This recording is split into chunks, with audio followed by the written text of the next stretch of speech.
Koju was a worthless nobody until he awakened as the legendary king of vampires. However, everything changes when a baddie is sent to unalive him, but he rises her up and uses her as his personal blood bank instead. This story starts on a secluded island off Japan's coast, where all sorts of magical beings live with special government policies to control them. Among them is Kaju, who was a completely normal student until 3 months ago, when he got caught up in an attack by a powerful vampire named Aurora. She was one of the 4 most powerful vampires on the planet, called progenitors, but after Koju tried to stop her, she transferred her powers to him for reasons he still can't remember. Back in the present, word has spread across the island that the 4th progenitor is back, and all anyone can talk about is how dangerous and brutal he is said to be. Meanwhile, Koju spends his time writing assignments to keep up the facade of being an average Joe like you gooners, but when he starts heading home, he notices a girl named Yukina stalking him. He desperately tries to lose her, but she keeps following him all the way to the mall. After finding a spot to hide, he takes a closer look and realizes that she goes to his school. He decides to face her, but when she calls him the 4th progenitor, he acts oblivious and says she has the wrong person before leaving. However, on the way out, he hears 2 desperate losers trying to take Yukina out and realizes that they are demons. After she refuses their advances, they get hostile, so Koju decides to intervene. However, before he can, one of them exposes Yukina's sacred garment, so she gives him a massive concussion before using magic to slam his buddy into a pole. Realizing that she is an attack mage, they both start transforming, which triggers an evacuation alarm across town. While powerless nerds like you run for dear life, Goldilocks summons his familiar to make Yukina pay, but she pulls out a metal spear and tells him to take his best shot. He underestimates her and sends the familiar, but after she annihilates it with one attack, his tough guy act falls apart. Yukina then decides to finish him off, but Koju stops the attack and tells Goldilocks to stop hitting on chicks out of his league. After he runs off, Yukina tells Koju that they both deserve death for using familiars in public, but Koju reminds her that she threw the first punch. He also says that a little sneak at her plot armor is not enough to go all out like she just did, but Yukina gets embarrassed and asks if he also saw them. Before he can respond,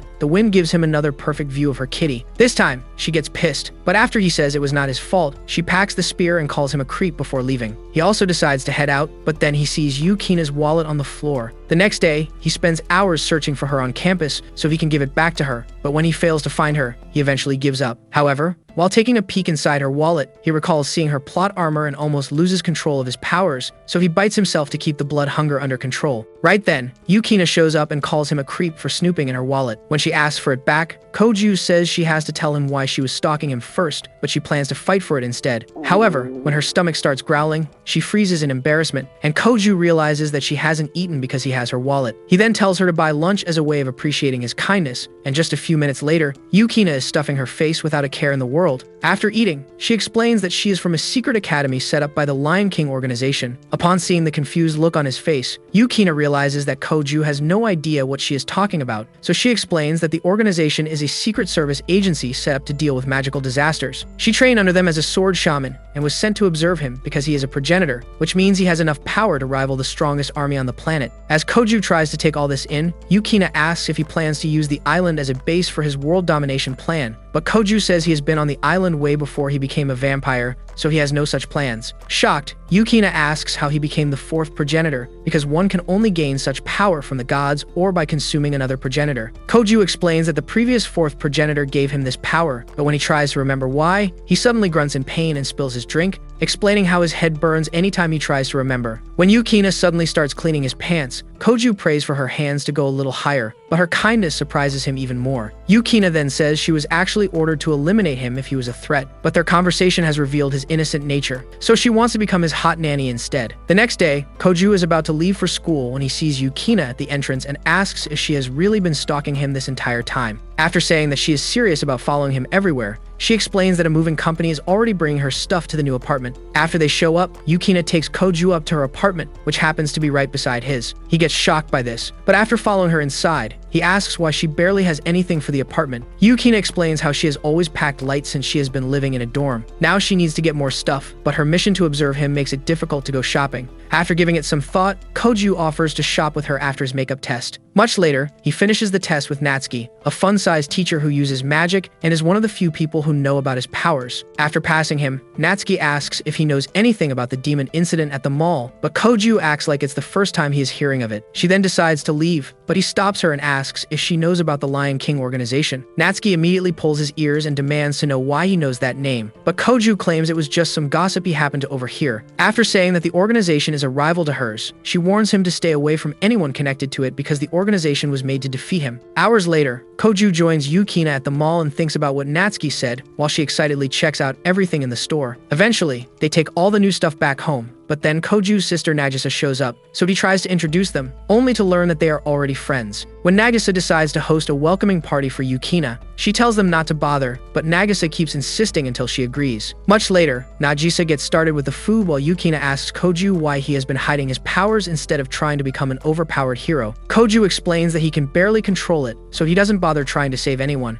but Yukina says he is only making excuses. However, she also commends him for not letting the power turn him into a ruthless villain. Later that night, after all the eating, Nagisa crashes on the couch and sees Koju heading out, so she asks him to get some ice cream from the store. After warning her about getting fat, Koju leaves and is surprised to see Yukina completely soaked and see-through. He quickly turns away to control his urges and says he is only going to the grocery store, but she insists on following him. Minutes later, while walking down a street, Yukina sees a crane game and becomes obsessed because she used to have the same toy when she was little. Upon seeing this, Koju decides to get it for her, but just as he successfully grabs one, Natsuki demands to know who they are because she recognized the uniform. Right then, an explosion goes off far in the city, so Koju uses the distraction to make a run for it. Then, he and Yukina see the familiar responsible for the explosion, but when he tries to help, Yukina reminds him that his powers are too dangerous for situations like this. After taking out the spear, she jumps onto a train to get as close as possible to the rampaging familiar. However, another familiar suddenly attacks it and destroys the train in the process, so Yukina jumps off. Then, she sees a strange man attacking the flame familiar's master, so she blocks his attack and says it's against the law to harm an already erratic demon. After recognizing Yukina as a sword shaman, combat deacon Rudolph introduces himself, but Yukina gets confused and asks why an exorcist from the Church of Lotharingia is hunting demons. Rudolph immediately attacks, so she counters as many attacks as she can until he cuts into her leg. Then, he summons a girl named Astarte, who summons a familiar living inside her body. Yukina gets shocked by this and struggles to block its first attack, only to see another fist about to finish her off. Thankfully, Koju blocks it with his bare hands and gets pissed, which reveals a fraction of his power. Rudolph recognizes it, so he sends Astarte against them again, and this time, Koju takes a nasty body shot. However, the attack makes his progenitor powers go berserk, so Rudolph slips away with Astarte. By morning, a squad of soldiers surrounds the affected area, while news channels explain how much damage the explosions caused. By then, Koju has just met up with Yukina, who then tells him that he went too far with the lightning bolt. When he asks if she has reported to her superiors, Yukina says she hasn't decided yet because their organization hasn't been working with local police, so they shouldn't even be operating in the city. She also knows that he did it to protect her, so she thanks him and decides to keep what happened to herself for now. Minutes later, on a train, he explains that he can't control all 12 familiars he inherited from Avrora, the former fourth progenitor. They have all refused to accept him as their new master because he still hasn't taken blood. Yukina gets surprised and calls him a virgin vampire, right before Motoki shows up and tells Koju that it's way too early to pick up girls. After introducing him to Yukina, Koju tells her to go meet up with Nagisa to avoid any questions from Motoki. Much later, Asagi meets Koju in class to talk about the explosion and how she spent all night rebuilding the city's disaster prevention mainframe. After he glazes her for being so talented, Natsuki shows up and tells him to bring Yukina to her office to explain why they were at an arcade in the middle of the night. Minutes later, in Natsuki's office, she tells them that the explosion last night was one of 6 recent incidents where demons were being hunted. Since they have no idea who the attacker is, she orders Koju to stop sneaking out at night. As they both get up to leave, Natsuki gives Yukina the toy they won last night to prove that she outsmarted them. After leaving her office, Koju asks Yukina why she didn't tell Natsuki about Rudolph, so she explains that his status as a deacon makes the attack an international act of magical crime. If Natsuki knew, Koju would also get into trouble because they wouldn't believe that he was only defending himself. Much later, while having lunch, Yukina shows Koju the research she did to find places Rudolph might be hiding. However, they are all just theories, so Koju reminds her that there are several Lotharingian businesses on the island. After Yukina commends him for finally using his brain, he finds Asagi in class and asks for help locating the businesses. She initially says no because she is jealous of Yukina, but after he begs, she pulls up a database of all businesses on the island. Unfortunately, all Lotharingian businesses closed down recently, but Koju asks if any of their facilities are still active. Asagi then takes another look and finds a pharmaceutical company that used to run tests on homunculus. After thanking Thanking her, Koju takes Yukina to the facility and says it has to be the right one because the girl Rudolph fought with is actually a homunculus, basically a man-made magical creature. Moments later, they find a lab filled with homunculi, and Koju gets pissed that Rudolph has been experimenting on people, but then Astarte wakes up and tells them to leave because the island will sink soon. Confused, they ask why. So she explains that the island sits on an intersection of dragon veins and is only being held up by a powerful cornerstone, which is what Rudolph is aiming for. When he shows up and agrees with Astarte, Koju asks why he forced a familiar into Astarte's body. Rudolph then admits that he is only using her as a tool, and she won't even live longer than 2 weeks because the familiar feeds on her life force. When Yukina gets pissed, Rudolph says she is also a tool being used by the Lion King organization. The next moment, Koju unleashes his power, so Rudolph sends Astarte to attack,